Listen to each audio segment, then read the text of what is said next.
제가 지금 들고 있는 것이 무엇일까요? 바로 어두운 피사체를 밝게 찍어주는 외장 플래시입니다. 아마 대부분의 DSLR 사용자들은 외장 플래시의 필요성을 느끼지 못하는데요. 우선 가격이 비교적 고가인데다가 사용법까지 어렵기 때문입니다.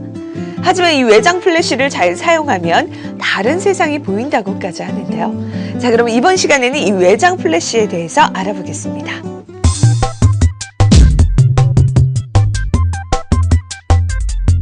한정된 예산에서 외장 플래시와 밝은 단렌즈, 여러분들은 어떤 것을 선택하시겠어요? 물론 둘 다 가지고 있다면 좋겠지만 저라면 이 외장 플래시를 선택하겠습니다. 그 이유로는 사진은 반드시 빛이 필요하기 마련이며 어두운 곳뿐만 아니라 밝은 야외나 역광에서도 플래시의 활용 가치는 상당히 높기 때문입니다. 또한 관광 렌즈, 망원 렌즈에서도 충분히 활용할 수 있는 것도 이유 중 하나인데요. 자, 그렇다면 이 외장 플래시가 어떤 매력이 있는지 한번 살펴볼까요?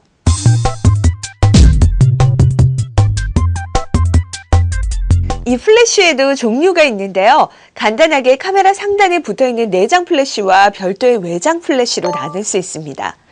먼저 내장 플래시의 특징은 필요할 때 꺼내 쓸 수 있는 팝업 방식을 사용하기 때문에 휴대에 부담이 없고 추가 비용이 들지 않는 장점이 있습니다.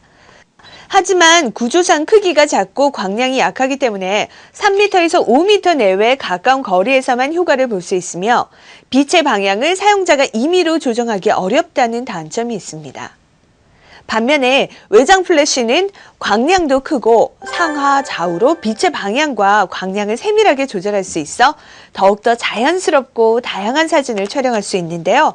하지만 가격이 고가이고 크기가 크기 때문에 휴대하기 불편하다는 점, 마지막으로 각 제조사마다 지원하는 규격이 다르다는 것입니다.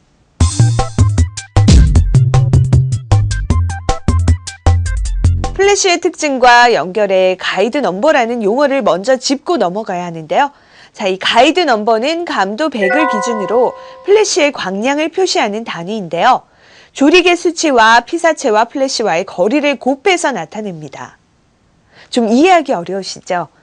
쉽게 예를 들어 감도 100에서 5m 거리에 있는 피사체를 가이드 넘버 20의 플래시로 촬영한다면 조리개 수치는 F4에 놓고 촬영을 해야 적정 노출이 된다는 뜻입니다. 이렇게 공식에 적용해 보니까 간단하게 이해가 가시죠? 이 가이드 넘버는 플래시 성능의 척도가 되기도 합니다.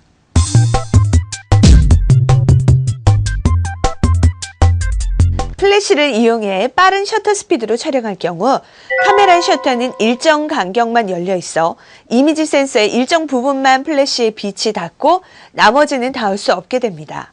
따라서 셔터가 완전히 열린 순간에 플래시를 터뜨려야 모든 빛을 받아들일 수 있는데요. 바로 이때의 셔터 스피드를 동조 속도라고 합니다. 그 이상의 빠른 셔터 스피드를 설정하면 플래시의 빛을 다 받아들일 수 없기 때문에 셔터 스피드를 더 빠르게 해도 지금 보시는 것처럼 자동으로 셔터 스피드가 낮게 설정됩니다.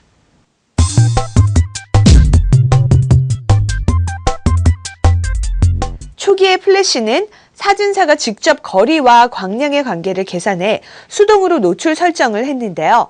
최근 대부분의 플래시는 ITTL이나 ETTL 같이 렌즈를 통해 들어오는 빛의 세기를 읽어 자동 노출 설정 기능을 사용할 수 있습니다. 이런 TTL 모드는 셔터를 누르는 순간 미리 예비 플래시가 발광하여 피사체의 노출 데이터를 얻고 그에 맞는 빛의 세기로 발광을 하게 되어 다양한 상황에서 정확한 결과를 얻을 수 있습니다. 하지만 항상 노출이 정확한 것은 아닌데요. 카메라와 마찬가지로 평균적인 밝기에 기준을 두고 있기 때문에 흰색이나 검은색 피사체를 촬영할 경우 어느 정도 오차가 발생할 수 있습니다. 이럴 때 플래시에 있는 보정 버튼을 이용해서 플러스 혹은 마이너스 쪽으로 보정을 해주시면 됩니다. 또한 매뉴얼 모드도 있는데요. 이 매뉴얼 모드는 TTL 기능과 달리 사용자가 수동으로 플래시의 광량을 조절하는 것을 의미합니다.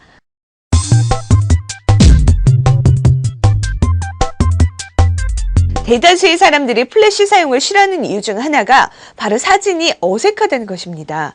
이런 현상은 주로 플래시 헤드를 피사체 정면을 향해 촬영해 얼굴이 번들거리거나 어색한 그림자, 부자연스러운 색상 등이 그 이유인데요. 바로 이럴 때 바운스 촬영을 이용합니다. 바운스 촬영은 말 그대로 주변의 벽이나 천장을 향해 플래시를 터뜨려 촬영하는 것을 의미하는데요. 이렇게 플래시 헤드를 천장이나 주변 벽으로 향하게 두고 촬영을 하게 됩니다. 자, 그럼 바운스 방향에 따라 피사체가 어떻게 달라지는지 확인해 보실까요? 먼저 피사체를 향해 정면으로 촬영하는 경우, 그 다음 좌측 벽에 바운스해서 촬영하는 경우, 또 그 다음 천장으로 바운스해서 촬영하는 경우입니다. 어떠세요? 똑같은 바운스라고 해도 그 방향에 따라 느낌이 많이 다르죠? 그렇다면 이번에는 인물 촬영을 해볼까요? 먼저 직광의 경우는 앞에서 본 것처럼 얼굴이 번들거리고 부자연스럽죠? 반면에 천장 바운스로 촬영한 경우는 그림자가 없고 화사하고 부드러운 느낌이 납니다. 단 실제로 바운스 촬영을 하다 보면 노출이 부족해 다소 어둡게 나오는 경우가 종종 있는데요. 이럴 때는 1에서 1.5 스탑 정도 밝게 광량 보정을 해주는 것이 좋습니다. 천장이 다소 높은 경우에는 2 스탑 밝게 보정하는 것도 하나의 방법입니다. 또한 바운스 되는 벽면에 따라서 색상에도 영향을 받는데요. 만약 색상이 들어간 벽면이나 천장에 바운스를 하게 되면 부자연스러운 색감의 사진이 나올 수 있으므로 가급적 흰색의 바운스를 하는 것이 가장 좋은 방법입니다.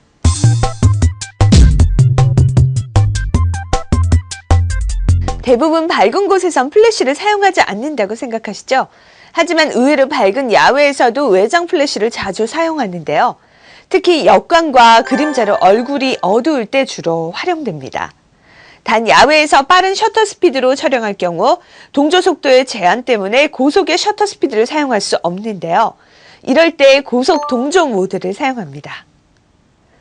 고속 동조 모드는 일반적인 동조 속도보다 빠른 무려 1000분의 1초 이상의 초고속 셔터 스피드를 지원해 촬영자는 조리개를 개방한 상태에서도 플래시를 발광하여 촬영할 수 있습니다. 이 고속 동조 모드는 인물 촬영 시 효과적인 보조 조명으로 많이 사용되고 있는데요. 다만 모든 카메라와 플래시에서 지원하는 것은 아니기에 구입 전 미리 고속 동조 모드를 지원하는지 살펴보셔야 합니다.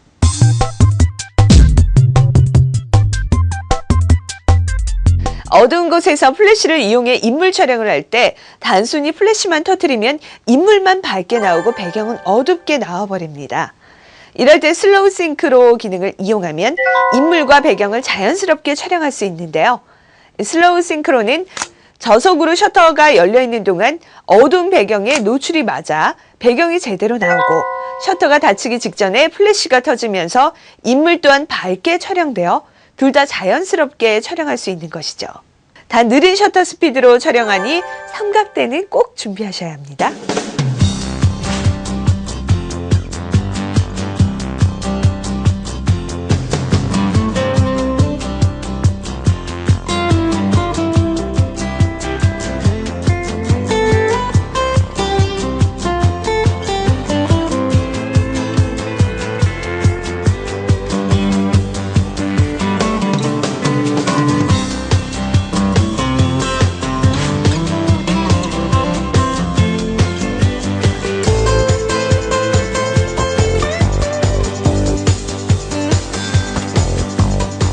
자, 지금까지 플래시 촬영에 대해서 알아봤는데요. 실내 촬영은 물론 야외에서도 얼마든지 활용할 수 있는 효과적인 조명 장치라는 것을 알 수 있었죠.